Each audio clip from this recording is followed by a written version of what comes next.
le regard sur la diaspora, le migrant et le droit. Vous allez faire une autre découverte d'une élite immigrante qui évolue ici, au Brésil, au travers de l'entretien d'aujourd'hui de l'émission Élite immigrante. La personne en question, c'est Monsieur Jean Katumba. Avec lui, nous allons nous entretenir sur son travail qu'il fait exactement ici au Brésil. Mesdames, messieurs, merci de nous prêter attention de partout où vous êtes. Bonsoir, bonjour, cela dépendra de l'heure à laquelle vous allez nous suivre. Alors là, j'accorde déjà la parole à mon invité pour qu'il se présente à vous. Oui, bonjour, ma soeur Tania, et je me présente au nom de Jean Katumba, et je suis aussi congolais et africain ici au Brésil. Je suis le président de l'organisation Africa do Curaçao. C'est une organisation qui unit des immigrants de diversité de toutes parties du monde, à laquelle on s'est mis ensemble pour essayer un peu de nous entraider et de faire un peu la lutte ensemble et de lutter sur le droit des immigrés et sur le bien-être des immigrés et réfugiés ici au Brésil. Je vais te couper parce que tu pars un peu vite. Tu vas... chers invités, vous allez comprendre que nous allons nous tutoyer parce que ici, le tutoiement est courant et est autorisé.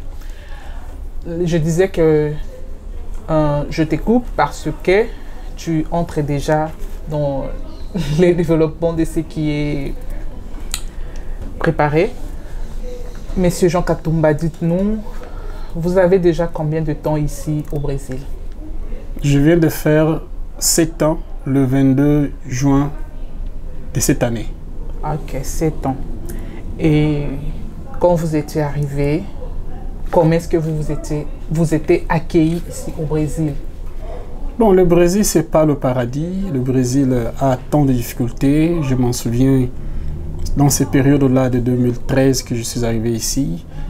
C'était très difficile pour avoir un début sans voir de parenté, sans voir quelqu'un qui pourrait t'indiquer, t'orienter, te recevoir. C'était vraiment très difficile de tomber dans un pays à laquelle tu ne parles même pas le portugais, parce que le portugais c'était trop neuf pour moi et je m'étais toutefois battu pour que je puisse attendre, pour que je puisse un peu m'intégrer, mais c'était pas facile pour s'intégrer ici au Brésil. C'était pas facile. Et comment ça s'est passé, ce processus de ton intégration? Le processus de mon intégration, c'était un peu différent. Parce que moi, je suis arrivé ici au Brésil et comme tout le monde, je me suis battu pour avoir le travail. Malheureusement, je n'ai pas eu le travail et je me suis lancé d'ouvrir mon propre entreprise qui était un cybercafé avec les communications pour essayer un peu de me stabiliser et de m'intégrer et faire appel à ma famille qui était encore en Afrique pour qu'ils puissent me rejoindre ici parce qu'ici, vivre ici au Brésil et envoyer de l'argent en Afrique, c'est pas facile. Et pourquoi ton choix était seulement le cybercafé? En sortant de l'Afrique, tu œuvrais déjà dans ces domaines de cybercafé? Oui, en Afrique, j'avais mon cybercafé déjà. J'ai beaucoup plus d'expérience sur le net. Et quand je suis arrivé ici, j'essaie un peu d'identifier les opportunités. Et là, la région que je vivais, et il y avait beaucoup d'immigrants aussi qui avaient difficulté à l'accès à l'Internet, aux appels téléphoniques. Je vite sauté sur l'idée d'ouvrir cette mini, comment je peux dire, mini cyber à laquelle ça les a aidés à commencer à faire les appels. Et je vis que ça rendait bien et je pourrais encore en faire plus. Jusqu'à tel point que je me suis donné corps et âme pour en faire une grande société à laquelle ça pourrait aussi aider les autres. Ok. Donc, les cybercafés a bien tourné et ça t'a permis de pouvoir repêcher ta famille. Oui, oui, oui, tout à fait. Le cybercafé m'a beaucoup aidé à me stabiliser premièrement parce que dans le pays des autres, comme on dit en lingala, si tu n'as pas tes pieds sur le sol, tu n'auras pas comment aider les autres. Comme mon intention était toutefois d'aider, je dis il faut que je m'aide premièrement et enfin j'aurai comment aider. Et c'est grâce à ces cybercafés que je me suis fait distinguer. Grâce à ces cybercafés, je suis parvenu à m'installer ici au Brésil. Je peux revenir un tout petit peu en arrière par rapport à ce que tu venais de dire tout à l'heure. Tu n'avais pas trouvé de travail. Tu n'avais pas trouvé de travail comment? Parce qu'ici, connaissant la situation, il y a quand même beaucoup de vagues de travail. Toi, tu avais un choix spécifique par rapport au travail ou comment? Bon, déjà retournant, je suis formé, je suis ingénieur civil, formé à l'IBTP au Congo. Arrivé ici, je voulais mieux travailler sur mon domaine. Et ce n'était pas facile. Tu travaillais déjà dans ton domaine? Là, déjà, je travaillais sur ça. Arrivé ici, je devais bien travailler sur mon domaine. Et malheureusement, mais ce n'est pas le cas. Dans la plupart des cas, dans les situations des immigrants, beaucoup de gens font autre chose que ce qu'ils faisaient avant au pays. Tout à fait. Quand tu arrives dans le pays des autres, dans l'étranger, tu veux premièrement utiliser ce que tu as. Ce que j'avais sur moi, c'est ce que j'ai étudié. Et comme je n'ai pas eu ça, je dis non, je dois maintenant chercher d'autres sorties. Et je vis que travailler pour autrui et travailler sur soi est plus avantageux. Et ça m'a poussé à penser comment je peux créer mon propre entreprise à laquelle ça va m'aider à m'installer au lieu de chercher encore le travail. Ok. Et tu as évolué dans les cybercafés à peu près combien de temps? J'ai évolué au cybercafé à peu près 2 ans et 5 mois. 2 ans et 5 mois. Après, tu as eu l'idée de créer cette ONG Africa do Coração. Bon, l'idée de créer Africa do Coração, c'est venu 3 mois. Quand je suis arrivé au Brésil, en juin, déjà au septembre, je pensais déjà sur Africa do Coração. C'était déjà la naissance de l'Africa do Coração. La motivation, c'était quoi? C'était dans comment s'appelle? L'auberge qui nous a accueillis, la Casa de Migrantes. Là, il y avait beaucoup des Africains et on s'est parlé, on essayait un peu de critiquer le Brésil pour voir qu'est-ce qui est le Brésil. Et nous avons vu que quand on passait dans la rue et les gens nous voyaient, disaient Haïtiano. Je me demandais pourquoi m'appeler Haïtiano aussi. Alors que je ne le suis pas. Seulement parce que je suis noir. Donc c'est comme si je n'ai pas d'identité. Il faut nous donner une identité. Parce que tout le noir n'est pas haïtien, mais tout le noir peut être africain. Alors je pensais non, on doit monter une plateforme des élites africaines à laquelle ils vont se souder, ils vont larguer de loin un peu notre différence de drapeaux. Je suis de Cameroun, je suis de Mali. Non, largons ça. Ici, nous sommes les immigrants. Comment on peut penser pour avoir un même chemin à laquelle ça peut nous aider les uns les autres? Alors déjà, vers septembre de la même année, le 25 novembre 2013, le 25 novembre 2013, on a fait la première sortie officielle d'Africa do Coração. Ça s'appelait encore Afrique du Cœur. Parce que personne ne parlait encore portugais et tout était en français. L'idée maîtresse était de nous identifier ici et de nous faire un poids à l'Afrique. Mais quand on est arrivé au point d'aller un peu au notaire, cartorio, pour essayer un peu de nous légaliser, ils ont dit non, vous ne pouvez pas faire là-bas si ici vous êtes ici. Il faut nous amener ça ici et là-bas c'est après. Et tout doit être en portugais. C'est de là que Afrique du Cœur est devenue Africa do Coração. Pourquoi Afrique du Cœur? Changer le mot en portugais. Oui, ça s'est changé en portugais, le mot cœur en portugais et coração. Oui.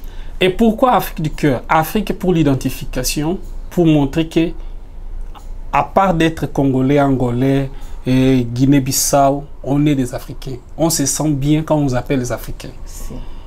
on se sent mal. Quand on vous appelle Haïti. Oui, parfois, quand même moi, si je suis congolais, si vous m'appelez Nigérien, je ne vais pas accepter. Ouais. Donc, on se sent bien tous quand on s'appelle Africain. Quand tu Oui. t'identifies D'Africain, là, de ton origine. ça vaut la peine. Parce qu'ici au Brésil, il y a la difficulté. Les gens ne connaissent même pas l'Afrique. Et ils ont des difficultés quand on les dit que distinguer les oui, Africains. je suis somalien, ils ne attendent rien. Alors, mais quand tu dis africain, ils attendent une fois. Donc, c'est une identification. Et Corazon, nous avons pris ça sur base d'empathie. Avoir transcendé ton être pour attendre ce que l'autre sent. Signifie quoi? Nous qui sommes arrivés avant, on peut aider ceux qui arrivent maintenant. C'est qu'on sait là où on avait tombé, on sait ce qui n'a pas donné et on peut les orienter. Alors c'était un peu ça l'idée maîtresse de la création de cette organisation Africa do Coração. Ok, si je comprends bien, l'idée était limitée juste pour les Africains. Oui, au début. Au début, c'était limité juste pour les Africains. Si. Mais aujourd'hui, sur terrain, les choses ont pris un autre sens. Oui, l'idée évolue. L'idée, c'est comme un enfant, il naît, il grandit, il devient vieux.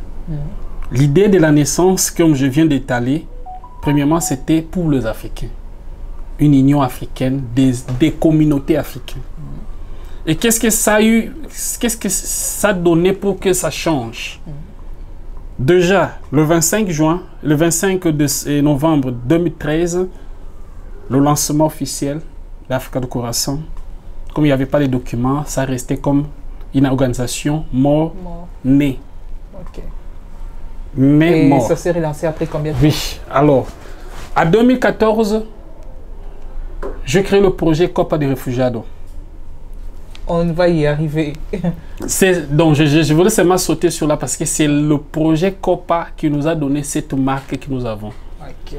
C'est que quand on a uni nos frères de variées nationalités, ils nous ont demandé maintenant quelle est votre lutte. Et moi, comme visionnaire, je les ai dit, nous avons deux luttes. Ici, à l'Africa do Coração, nous luttons D'abord, je peux t'interrompre. D'abord, au départ, quand vous avez créé l'ONG Africa do Coração, Afrique Cœur, quels étaient les objectifs, disons, quelle était la vision ou les projets que vous avez pour y créer?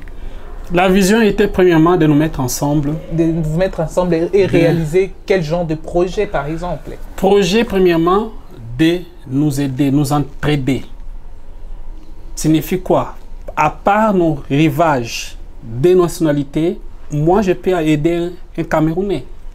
Parce En que quoi spécifiquement? aider en toutes sortes d'aides. Premièrement, quand quelqu'un vient ici, le premier aide, c'est l'interprétation de la langue.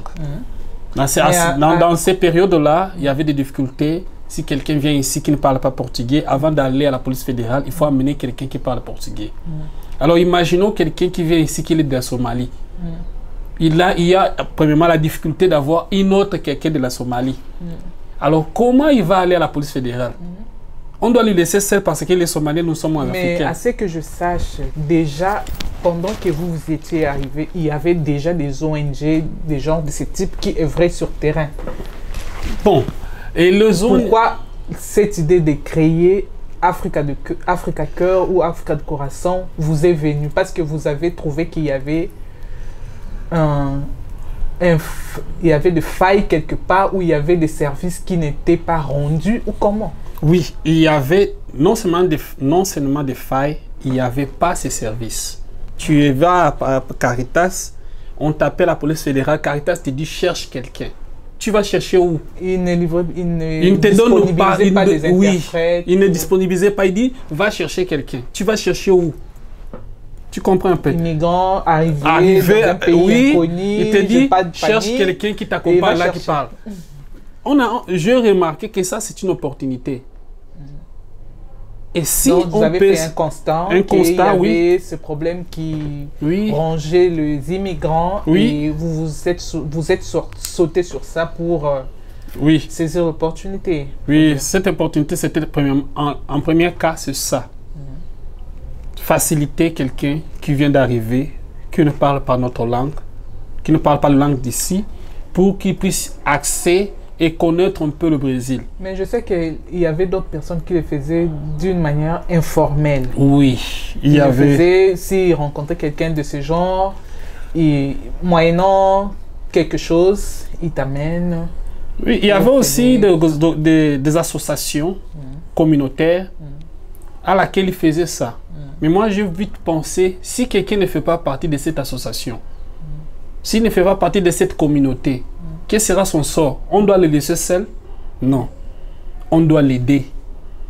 Donc, c'était un peu ça, le premier objectif d'essayer de faciliter. Les services que vous rendiez aux gens pour leur aider avec ce premier démarche, vous les faisiez gratuits? Oui, c'était gratuit. C'était vers l'empathie. Okay. Avoir le cœur d'aider les gens gratuitement, parce que moi, j'ai aussi aidé. Quelqu'un m'a amené jusqu'à la police fédérale pour traduire auprès de cet officier ce que je disais en français. Je ne parlais pas le portugais. Alors, si moi je réussis gratuitement, pourquoi je ne peux pas aussi le faire gratuitement? Okay. Donc, c'était l'idée de le faire gratuitement.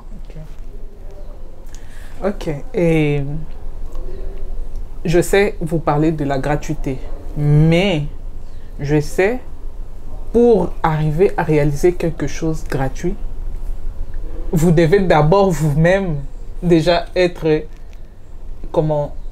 avoir été stable. Parce que me déplacer pour me rendre à la police fédérale me demande le transport. Oui.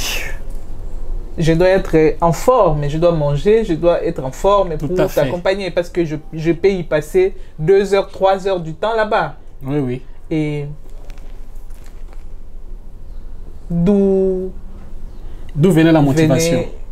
La motivation... Les moyens. Les moyens.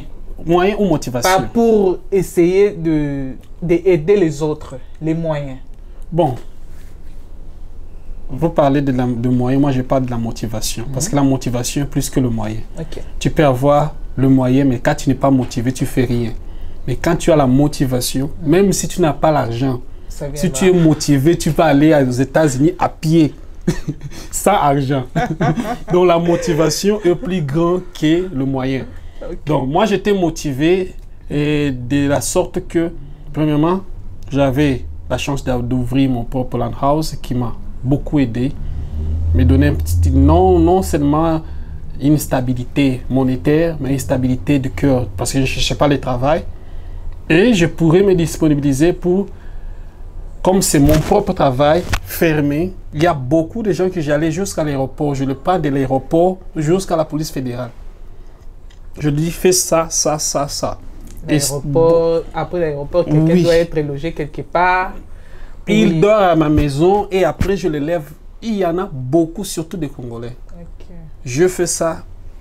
De père, ils vont, s'ils pouvaient attendre, ils savent qui je fais ça. Je fais ça beaucoup de fois.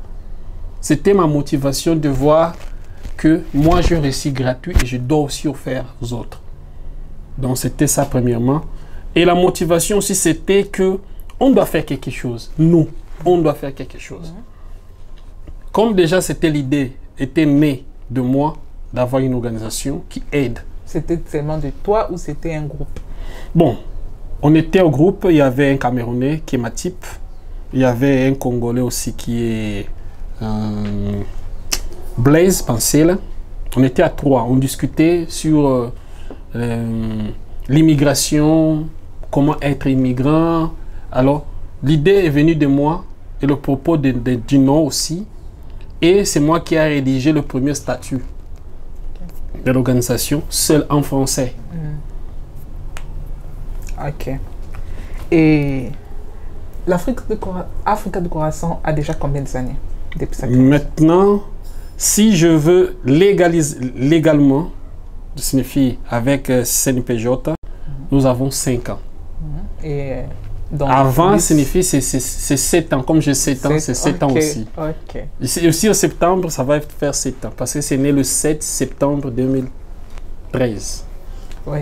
Aujourd'hui, Africa do Coração reçoit différentes nationalités et rend service aux différentes personnes, je peux dire à des centaines de personnes.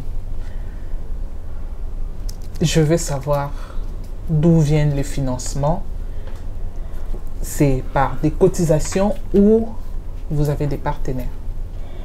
Une très bonne idée et une très bonne question. Africa do Coração, c'est une organisation sans but lucratif.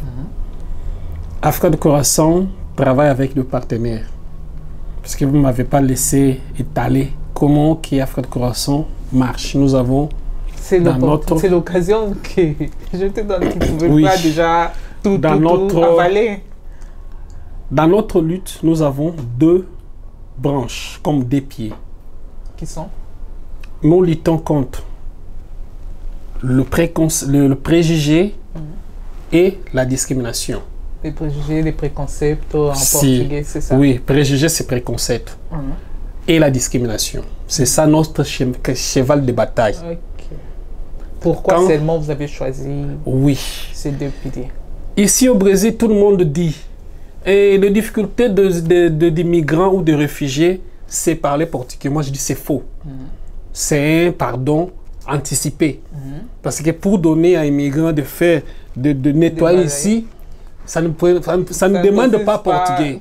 De parler portugais. Ça là, ce sont des échappatoires. Okay. C'est l'immigrant, premièrement, souffre de préjugés. On a en face de nous deux gens qui pensent que moi, Jean, je fuis la faim là-bas et je suis venu ici au Brésil. Il paraîtrait comme la faim, c'est en Afrique.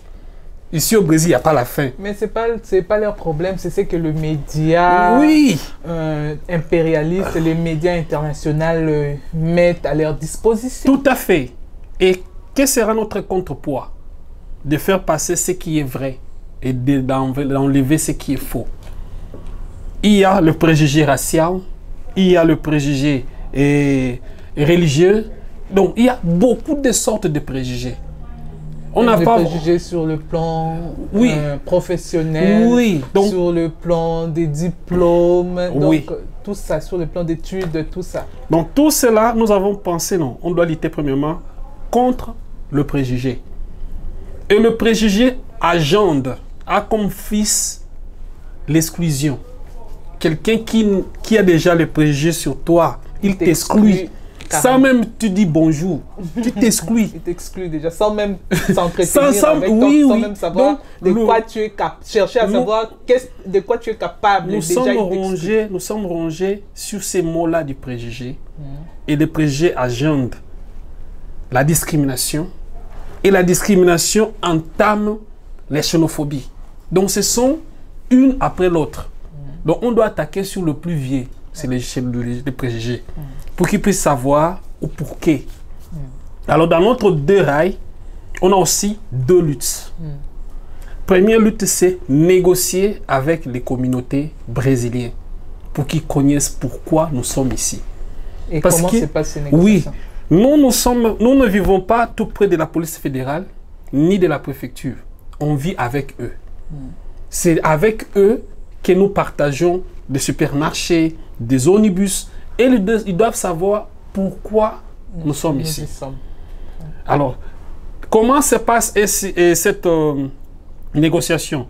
Nous faisons beaucoup de palestres dans des écoles, dans des sociétés, dans des lieux publics, pour essayer de faire passer notre message de négociation. Montrer que migrer, c'est un droit. Ce n'est pas un crime. Tout le monde d'ailleurs au monde veut migrer. Tout le monde veut s'immigrer. Mais il n'arrive pas parfois parce qu'il n'y a pas l'argent. J'ai toujours dit ça aux Brésiliens. J'ai toujours dit aux Brésiliens, écoute, tout Brésilien veut voyager. Mais seulement dans sa main 50 000. Tu vas voir, il va chercher là où il va aller. Toi, tu veux voyager, tu ne veux pas les gens venir ici. Donc c'est un peu ça. On essaie un peu de dialoguer. Ce n'est pas une lutte, non. C'est un dialogue. Parce qu'il y a un adage français qui dit « Mieux vaut convaincre que vaincre ». Quand tu vaincs quelqu'un, il va rentrer pour se battre du nom. Mais quand tu les convaincs, il va définitivement. Alors, on veut convaincre les Brésiliens pour qu'ils sachent que nous souffrons ensemble avec eux. Le Brésil, aujourd'hui, c'est nous avec eux. Nous ne sommes pas des privilégiés au Brésil. Parce qu'ils pensent que, comme je suis comme ça, et lui, il est ici, il n'a rien dit. Tu vois, ils sont privilégiés, ils gagnent beaucoup d'argent au gouvernement. On n'est pas des privilégiés.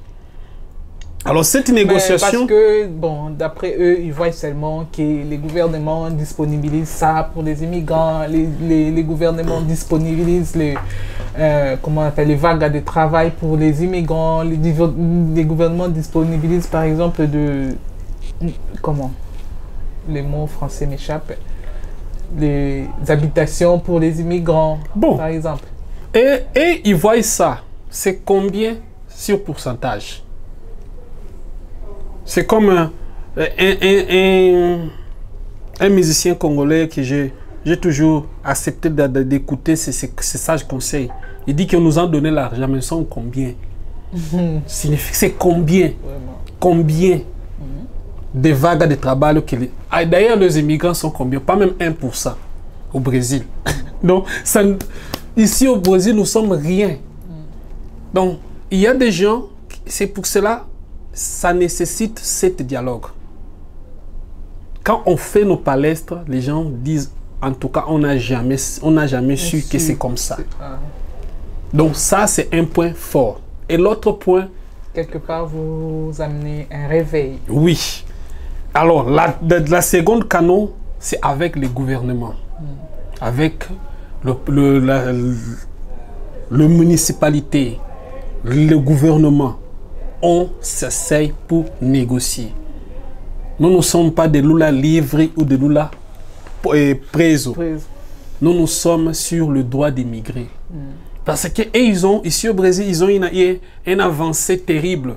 Alors, quelqu'un, il veut parler d'immigrants, il prend un professeur de l'USP qui a étudié en Allemagne l'immigration, il va commencer à parler de choses qui n'existent pas au Brésil.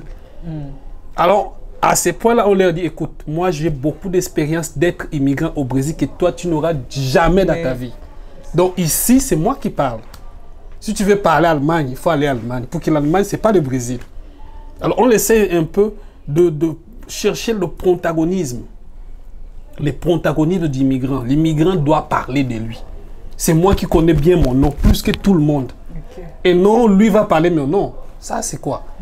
Donc on essaie un peu à chercher à se coaliser avec le gouvernement. On a de bonnes relations avec la préfecture, le stade. Africa do Coração aujourd'hui est dans 5 stades. Porto Alegre, et Rio Grande do Sul, Santa Catarina, Paraná, São Paulo, Brasilia et Rio de Janeiro. Partout là, il y a des immigrants. Oui, partout là, il y a des immigrants, il y a des directeurs régionaux qui travaillent automatiquement avec les gouvernements centraux.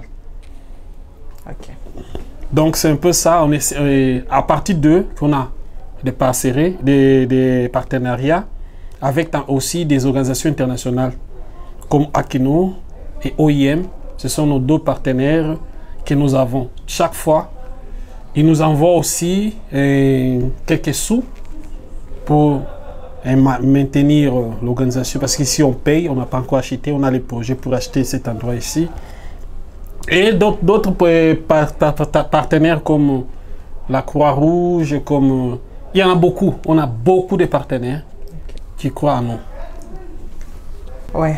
Les temps nous pressent. Nous allons survoler un peu vite pour essayer de finaliser cette émission. Alors, dites-nous, avec ce 7 ans ou 5 ans, quels sont les grands projets que vous avez déjà réalisés, que les autres n'ont pas fait? Les autres ONG, quand je parle des autres, je parle des autres ONG parce que sur terrain, vous avez trouvé quand même de grands ONG qui faisaient déjà le même service. Mais aujourd'hui, sur terrain, quels sont les grands projets que vous avez déjà réalisés? Merci pour la question. Parmi les grands projets, je peux dire, une des grands projets et des grands rêves que j'avais de réaliser le même projet dans 16 stades. Le projet Coupe des réfugiés. Trop portugais, 16 stades.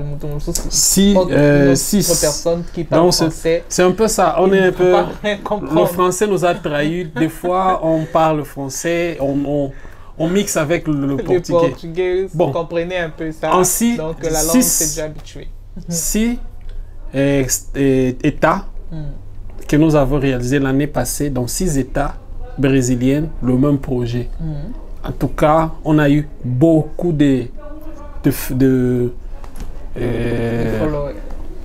beaucoup de gens nous ont largué des fleurs pour dire que on a fait quelque chose d'incroyable. C'est quoi ces projets?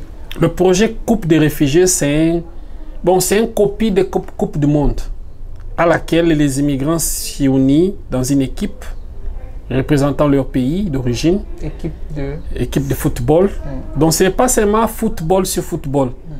Il y a aussi des officines, des ateliers qui se font pour les enfants, pour les femmes, pour de conférences. Et à la fin, on ferme avec la clé d'or qui est un tournoi de football.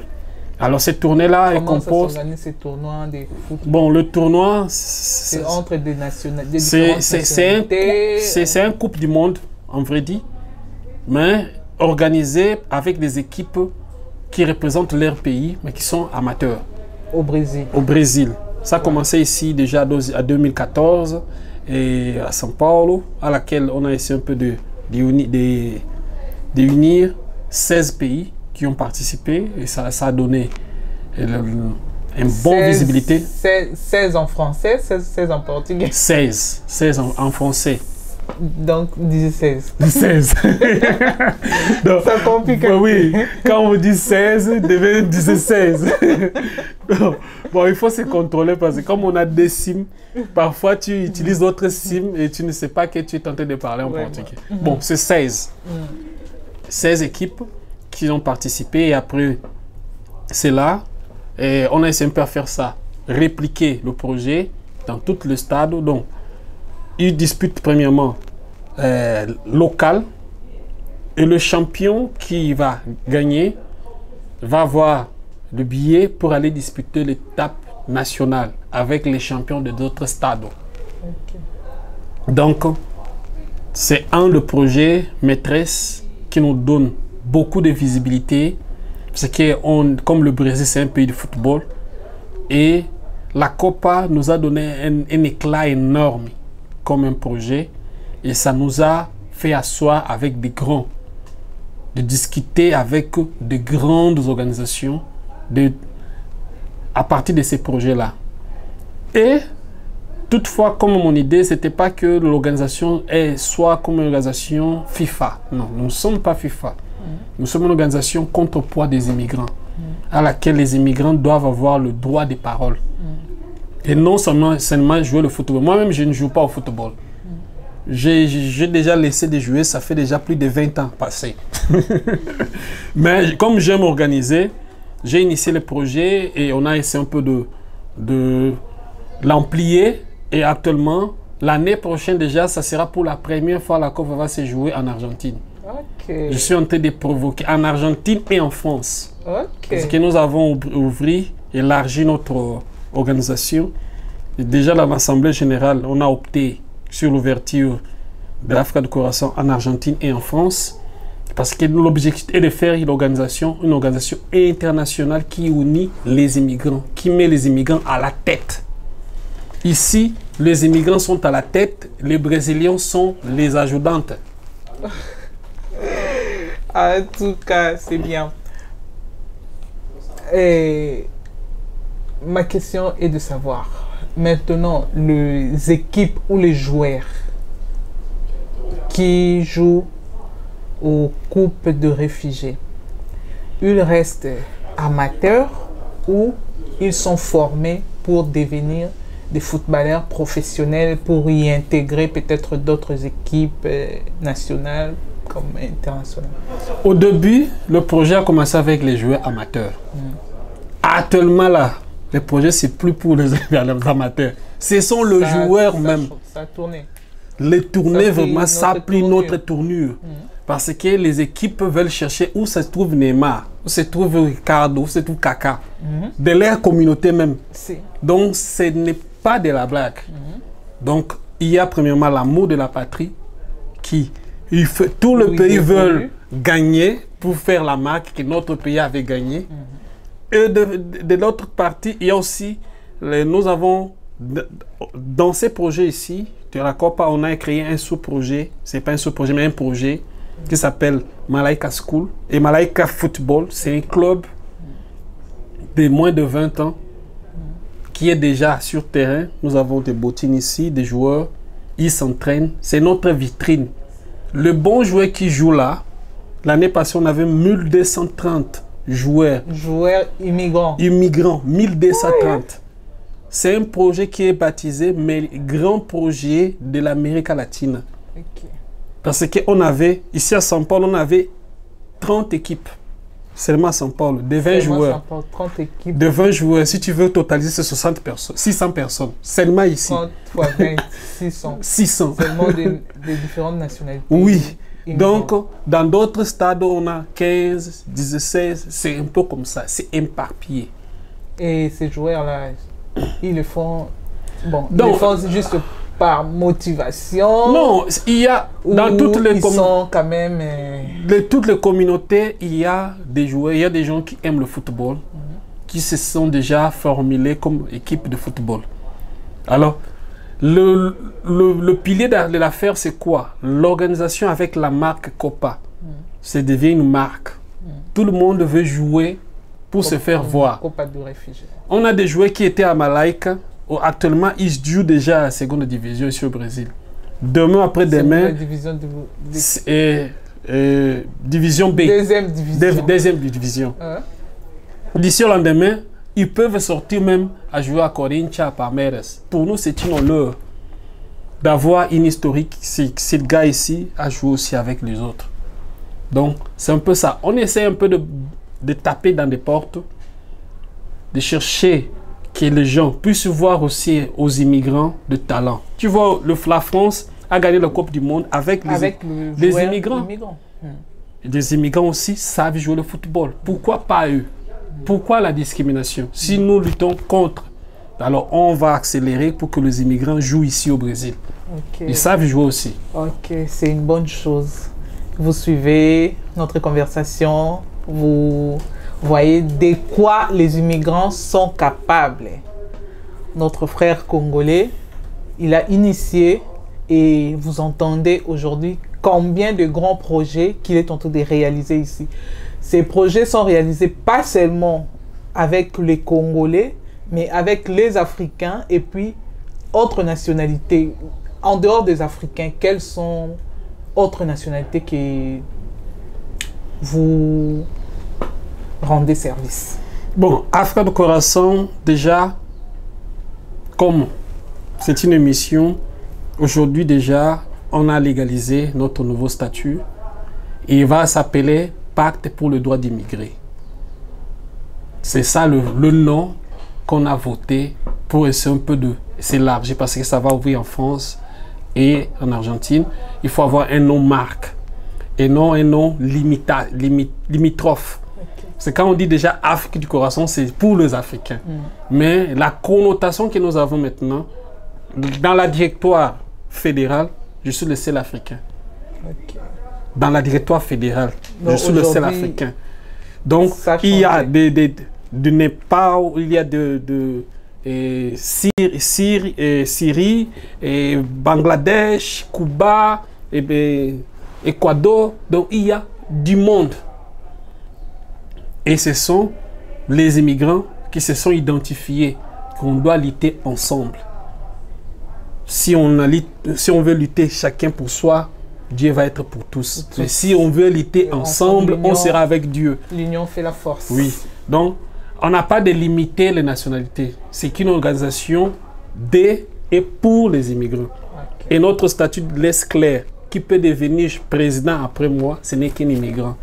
Et non un Brésilien. Un Brésilien ne peut jamais être président ici.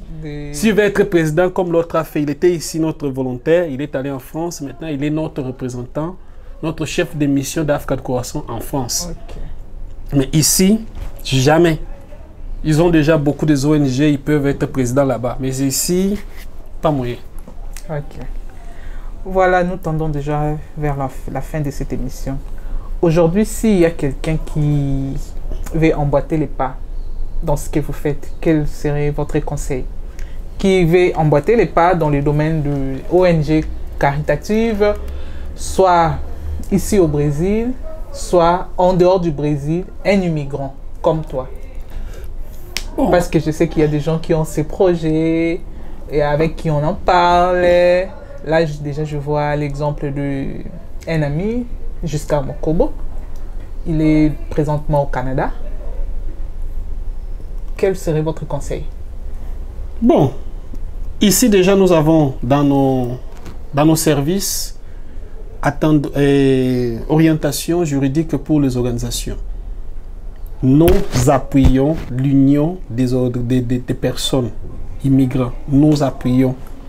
Si quelqu'un veut légaliser son association, il peut venir, on lui donne tout l'appui juridique pour qu'il puisse avoir. S'il n'a pas les sièges, on met ici le siège. Okay. Donc, nous appuyons de telles initiatives qui poussent à montrer que l'immigrant, ce n'est pas le sujet de réception.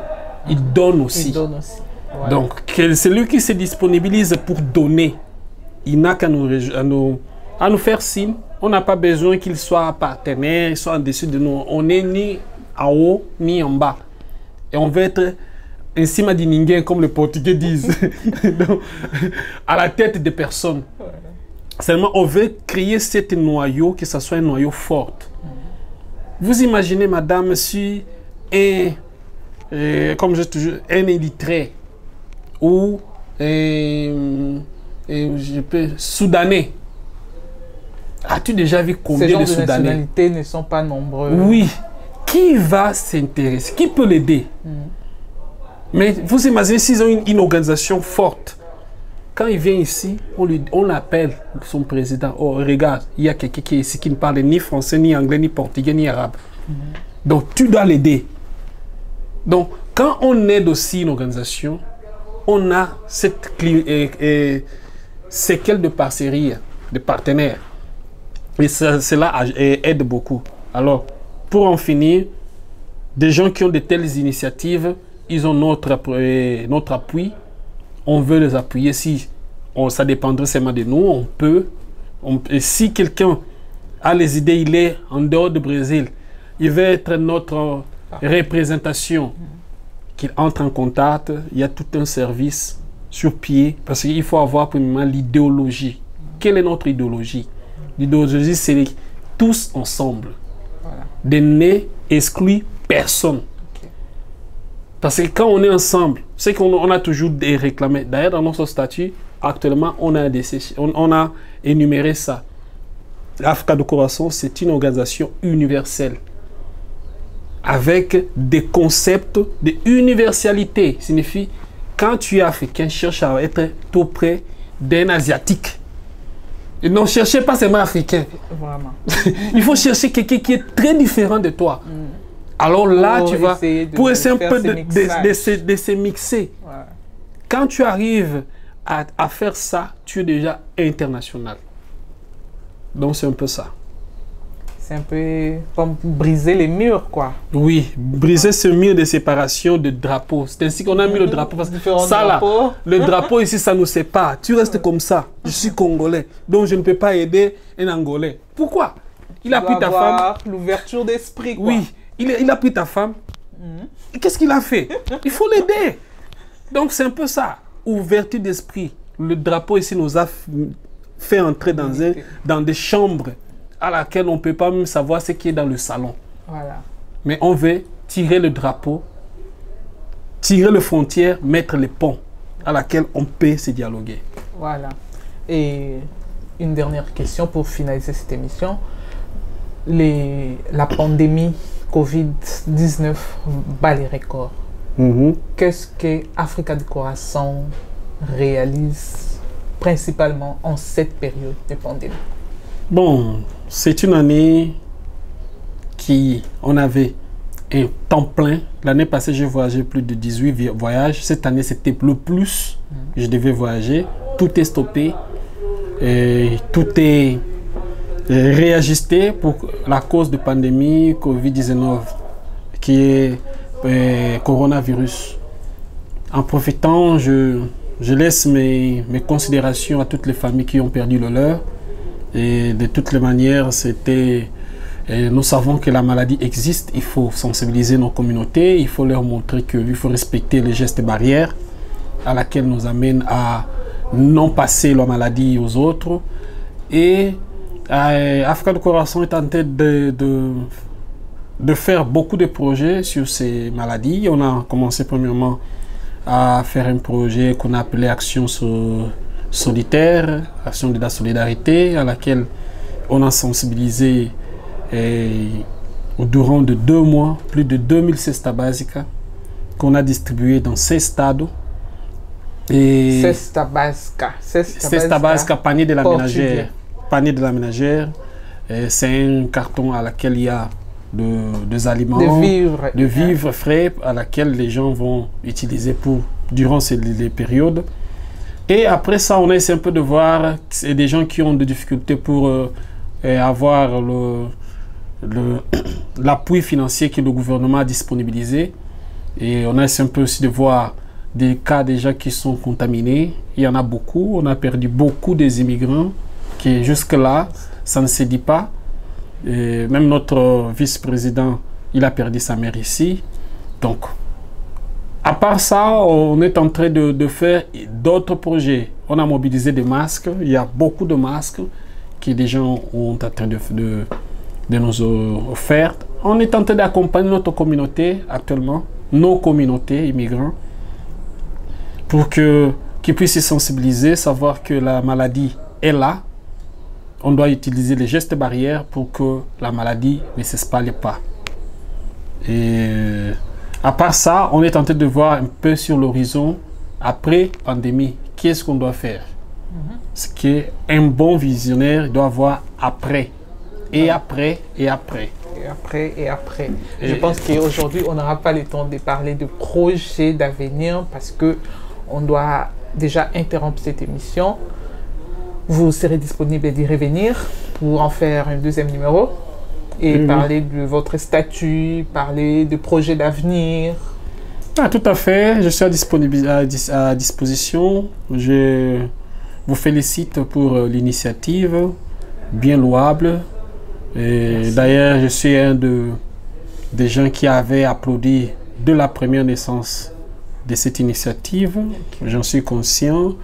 Et moi, toutefois, j'ai l'envie de penser grand. C'est ça ma défaut. J'envisage que l'émission ne se limite pas seulement pour les Africains. Ici au Brésil, nous avons nos Irmands, nous avons nos frères qui sont dans les droits chemins, qui doivent être publiés, qui doivent être servis comme des exemplaires, qui n'ont jamais allé ni à gauche ni à droite. Ils sont là. Des élites. Ces gens-là, le Globe, moi j'ai toujours dit, la fois dernière j'ai même parlé avec le responsable de Globe, je lui ai dit, écoute, Globe nous fait passer comme sommes des coitados, on dit en portugais, des coitados, des voiriens. Non. On doit avoir des émissions à laquelle on fait valoir. Non seulement, dis-moi comment ça y est en Afrique. Tu vas aller là-bas. Tu vas changer là-bas. Il faut me demander ici comment ça y est. Parce que c'est ici que tu peux changer. Là-bas, il faut laisser. Même en avion, tu ne peux pas. L'avion qui est ici à l'aéroport, tu ne peux pas. C'est même ici, là-bas. Donc, il faut de telles émissions en portugais. Chercher de faire un agenda, un carnet de charges avec des émissions en portugais, 2 immigrants, pour essayer un peu de... On a un ennemi commun pour tous les immigrants, c'est le préjugé. Voilà. Si on n'arrive pas à vaincre ça, ils vont commencer seulement avec leur pardon là. Non, tu vois, ils ont des difficultés pour qu'ils ne parlent pas portugais. Qui t'a dit que portugais a des affaires? Le portugais n'est qu'une langue, comme le français, l'anglais. Tu peux m'expliquer? Lingala, Je veux savoir si tu fais ça là. Je sais que tu tires ça ici, mais ça là-bas. Franchement. Alors, pourquoi cette pardon anticipé? Parce que nous ne parlons pas. Nous devons parler. Et pour parler, il faut avoir des canaux comme vous êtes en train de faire. Et c'est un peu d'élargir l'idée. Comment faire pour tout le monde? Parce qu'il n'y a pas pour tout le monde. Si tu vas à la communauté colombienne, il y a aussi de l'heure. Dans chaque communauté, il y en a. Mais est-ce que ça là, ça aide à quoi? Si tu appelles seulement ta sœur, celui qui est né avec ta maman, tu fais rien de spécial pour que tout le monde l'en fait. Mais si tu arrives à appeler ta sœur quelqu'un du Yémen, tu as fait quelque chose de spécial. Parce que personne ne peut appeler quelqu'un du Yémen qui dit il est du Congo, qu'il est son frère. Vraiment. Donc, essayez un peu de voir loin et vous allez voir que ça va donner bien. Et je veux que ça donne bien et bien même. Ok. Merci pour ce suggestion et merci de votre disponibilité pour ce numéro de Parcours d'élite. Nous nous retrouvons à la prochaine occasion. Merci à vous aussi pareillement et merci à l'équipe tout entière. Okay. Oui, merci très chers internautes, à vous qui nous prêtez d'attention pour suivre différents numéros de nos émissions, soit celui de Masolo Yamboka et celui de Élite Immigrante. Nous vous disons un grand merci. Là, je pense déjà à ma copine Arlette Epolouké, le cœur de Chic Mbenza à Londres. Elle est une fidèle de nos émissions. Elle nous suit à la lettre tous les numéros. Elle est présente. Je pense aussi à Lucie Batouli, ma copine à Bruxelles. Elle également aussi, elle est la nôtre. Elle suit toutes nos émissions. Voilà, je vous dis merci et nous nous arrêtons ici pour le numéro d'aujourd'hui. Retrouvez-nous prochainement, mais sachez-les que nous mettons en compte, nous tenons en compte toutes vos suggestions et remarques que vous nous donnez déjà. Espérez et croyez en nous que nous allons y pratiquer à nos prochains numéros. Et là, je lance déjà aussi encore un appel à ceux-là qui ne se sont pas encore abonnés à notre chaîne America Media TV de pouvoir vous abonner parce que, comme vous venez de suivre avec mon invité, le projet est grand. Au travers de nos émissions, de nos différentes émissions, vous aurez à découvrir différentes élites qui œuvrent ici au Brésil. Merci et abonnez-vous, vous qui n'êtes pas encore abonnés, et merci à vous qui êtes déjà abonnés. Alors, on se sépare ici et on se retrouve au prochain numéro des Élites Immigrantes ou Masolo Yamboka. Ciao, ciao.